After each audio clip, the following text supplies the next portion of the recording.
Утро на телеканале «Россия» продолжает «Вести Чувашия». В студии Екатерина Данилова. Здравствуйте, на календаре вторник, 7 декабря. Количество заболевших COVID-19 в республике постепенно снижается. С начала декабря фиксируется от 149 до 145 случаев заражения в день. Еще месяц назад эта цифра близилась к 180.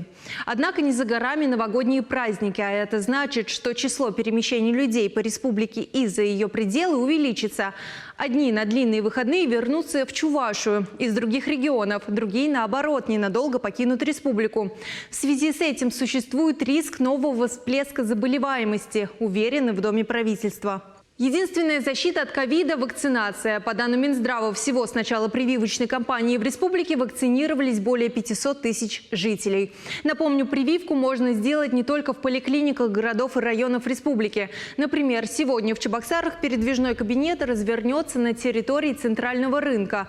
Желающих там будут принимать с 11 до 12 часов дня. Напомню, при себе необходимо иметь паспорт, медицинский полис и СНИЛС. Отмечу, уже сегодня на заседании оперативного штаба объявят о работе кафе в новогоднюю ночь. О принятых решениях расскажем в наших дневных и вечерних информационных выпусках.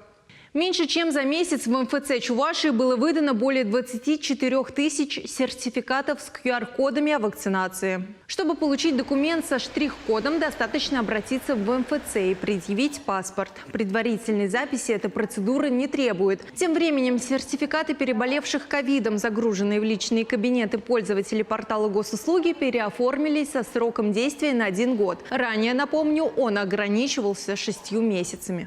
К другим темам. 2 чебоксарских техникума получили гранты на бесплатное обучение на общую сумму более 1 миллиона рублей. Так, участники студенческих отрядов смогут обучаться рабочим профессиям на безвозмездной основе. Например, в Чебоксарском кооперативном техникуме уже идут занятия по направлениям горничная и официант.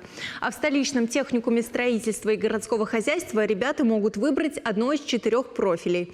Всего благодаря гранту специальность получит 135 студентов.